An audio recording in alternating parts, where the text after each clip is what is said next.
I sat by the window, my fingers tracing the rim of my coffee cup. The morning sunlight streamed through the glass, casting a warm glow on the room.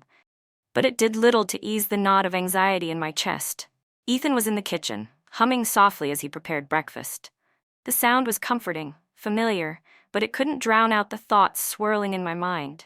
Our relationship had always been easy. Too easy, perhaps. Ethan was kind, thoughtful, and endlessly patient. He remembered the little things, like how I liked my tea or the way I laughed when I was nervous. But lately, there had been a distance between us, a tension that neither of us could quite name. It had started after our trip to Lake Tahoe.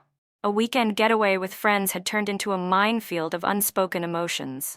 I'd made a joke, a light-hearted comment about Ethan being my rebound. The group had laughed, but Ethan's smile had faltered. I hadn't thought much of it at the time, but now, weeks later, the memory lingered like a shadow. My mind drifted back to Daniel. He had been my first love, my everything, until he wasn't. We'd met in college, two dreamers with big plans and even bigger hearts. Daniel was magnetic, the kind of person who could light up a room with his presence. But behind that charm was a darkness I hadn't seen at first. Our relationship had been intense, a whirlwind of passion and chaos. Daniel was brilliant and ambitious, but he was also reckless and self-destructive. He had a way of pulling me into his orbit, of making me feel like I was the only thing that mattered. But as the years passed, his demons began to consume him, and I found myself drowning alongside him. Ethan had been Daniel's best friend, the steady presence in our turbulent lives. He was the one who always seemed to know what to say, the one who could diffuse a tense situation with a quiet word or a well-timed joke. I'd always admired Ethan, but it wasn't until Daniel's downward spiral that I truly saw him for who he was. The night it all unraveled was etched into my memory like a scar. I'd gone to Daniel's apartment, expecting to spend the evening together, only to find him absent. Ethan was there, sitting on the couch, his expression a mix of concern and frustration. We waited together, the minutes stretching into hours, until Daniel finally stumbled through the door, his eyes bloodshot and his words slurred. My anger flared, a white-hot rage that burned through my veins. I confronted him, my voice trembling with a mixture of hurt and fury. "Where were you? Do you even care about anyone but yourself?" Daniel's response was a jumble of excuses, his words laced with bitterness. The argument escalated, our voices rising until the room felt like it might shatter. My heart pounded as I watched the man I once loved unravel before my eyes. His hands trembled, his face twisted with anger, and for a moment I saw a stranger staring back at me. Ethan stepped in, his voice calm but firm. "Daniel, stop. This isn't you." But Daniel wasn't listening. His eyes locked onto mine, and for the first time, I felt a flicker of fear. He took a step toward me, his movements unsteady but deliberate. I froze, my breath catching in my throat. Ethan moved quickly, positioning himself between us, his body tense and ready. "Don't," Ethan said, his voice low and commanding. "You're not thinking straight." Daniel hesitated, his anger faltering as he looked at Ethan. For a moment, the room was silent, the tension so thick it felt suffocating. Then Daniel's shoulders slumped and he turned away, his face a mask of shame. My legs gave out, and I sank to the floor, my hands trembling. Ethan was at my side in an instant, his arms wrapping around me in a protective embrace. "It's okay," he whispered, his voice steady despite the storm raging around us. "You're safe." That night, I realized I couldn't stay with Daniel. The love I once felt had been replaced by fear and exhaustion. Ethan stayed by my side, his presence a lifeline in the chaos. As we left the apartment together, I felt a strange mix of relief and sorrow. I was leaving behind a part of my life, but I was stepping into the unknown with someone who had proven, time and again, that he would always be there for me. In the weeks that followed, Ethan and I grew closer. What had started as a friendship born out of necessity slowly blossomed into something more. Ethan was everything Daniel wasn't: steady, reliable, and kind. He made me feel safe in a way I hadn't felt in years. But there was a shadow between us, a guilt that neither of us could fully shake. Ethan had been Daniel's best friend, and the knowledge that our relationship had begun in the aftermath of Daniel's downfall weighed heavily on him. He never said it outright, but I could see it in his eyes. The way he hesitated before holding my hand, the way he avoided talking about Daniel, the way he sometimes looked at me as if he didn't deserve me. I tried to reassure him, to tell him that we had nothing to feel guilty about. But deep down, I knew that the past would always be a part of us.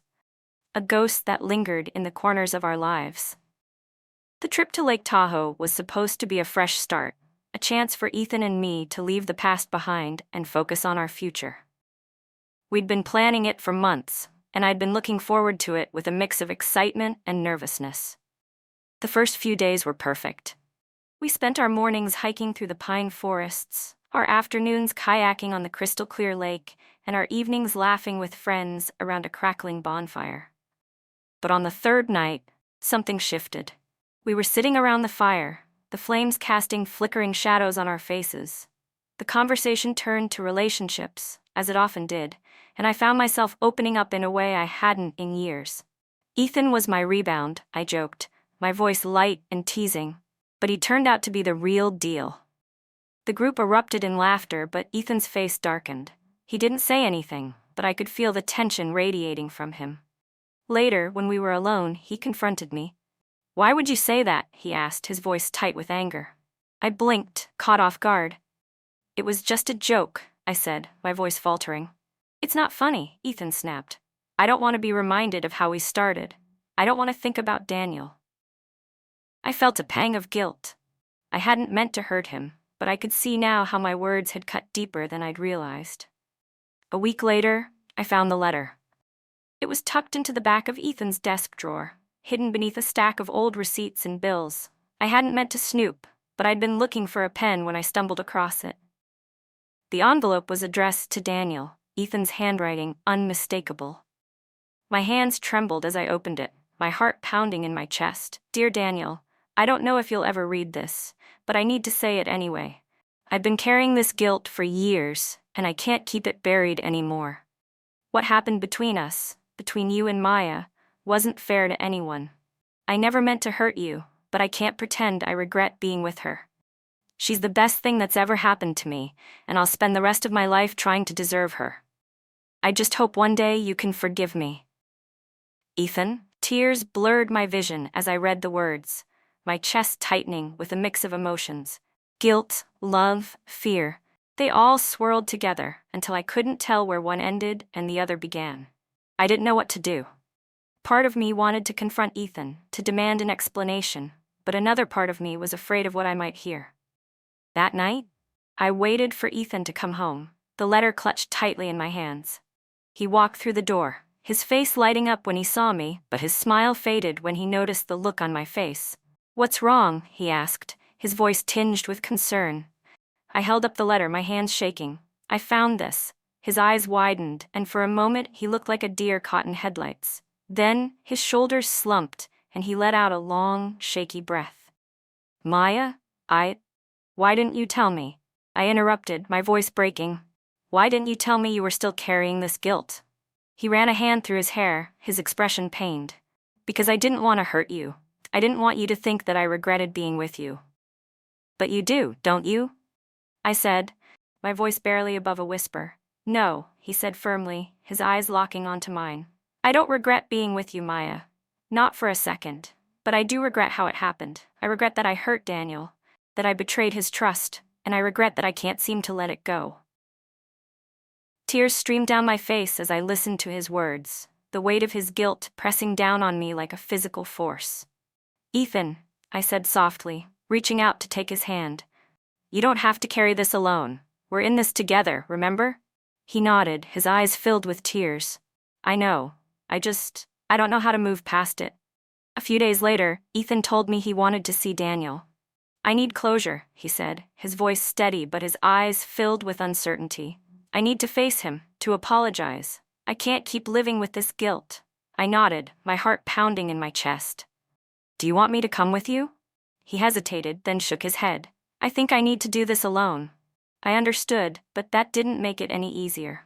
The thought of Ethan seeing Daniel again filled me with a mix of emotions, fear, jealousy, and a strange sense of hope. The day of the meeting, I waited at home, my nerves on edge. Hours passed, and I couldn't stop myself from imagining the worst. What if Daniel was still angry? What if he lashed out at Ethan? What if? My thoughts were interrupted by the sound of the front door opening. I jumped to my feet, my heart racing as Ethan walked in. "How did it go?" I asked, my voice trembling. In the weeks that followed Ethan's meeting with Daniel, something shifted between us. But not in the way I had hoped. The tension that had been hanging over us for months didn't lift. Instead, it grew heavier, more suffocating. Ethan was quieter than usual, his thoughts often drifting somewhere far away. I tried to reach him, to pull him back to me, but it felt like he was slipping through my fingers. One evening, as we sat on the couch watching a movie, I finally broke the silence. "Ethan," I said softly, my voice trembling, "we need to talk." He turned to look at me, his expression unreadable. "Yeah," he said, his voice heavy with resignation. "We do." I took a deep breath, my heart pounding in my chest. "I can't keep doing this," I said, my voice breaking. "I can't keep pretending everything's okay when it's not." Ethan nodded, his eyes filled with sadness. "I know," he said quietly. "I've been feeling it too." Tears streamed down my face as I listened to his words, the weight of our shared history pressing down on me like a physical force. "I love you, Maya," he said, his voice steady but his eyes filled with tears. "I always will. But I can't keep living in the shadow of the past. I can't keep carrying this guilt." I nodded, my chest tightening with a mix of emotions. "I know," I whispered, "and I can't keep waiting for you to let it go." We sat in silence for a long time, the weight of our unspoken words hanging in the air. Finally, Ethan reached out and took my hand, his touch gentle but firm. "You deserve someone who can give you everything," he said, his voice filled with regret. "Someone who doesn't come with so much baggage." I shook my head, tears streaming down my face. "I don't want someone else," I said, my voice breaking. "I want you." Ethan's eyes filled with tears, and for a moment, I thought he might change his mind. But then he shook his head, his expression resolute. "I'm sorry, Maya," he said softly, "but I can't be the person you need me to be." The days that followed were a blur of tears and sleepless nights. Ethan moved out, taking only what he needed and leaving the rest behind. The apartment felt empty without him, the silence a constant reminder of what we had lost. I tried to distract myself, throwing myself into work, spending time with friends, even going on a few dates, but nothing could fill the void he had left behind. One evening, as I sat on the porch watching the sunset, I realized something. I wasn't just mourning the loss of Ethan. I was mourning the loss of the future we had dreamed of together, the life we had planned, the love we had shared. But as the days turned into weeks, I began to heal. Slowly, piece by piece, I started to rebuild my life. And though the pain of losing Ethan never fully went away, I learned to live with it. Months later, I ran into Ethan at a coffee shop. He looked different, happier, more at peace. We exchanged polite small talk, neither of us mentioning the past. As I watched him walk away, I felt a strange mix of emotions, sadness, regret, but also a sense of closure. Ethan had been a chapter in my life, a beautiful, painful, unforgettable chapter. But now it was time to turn the page.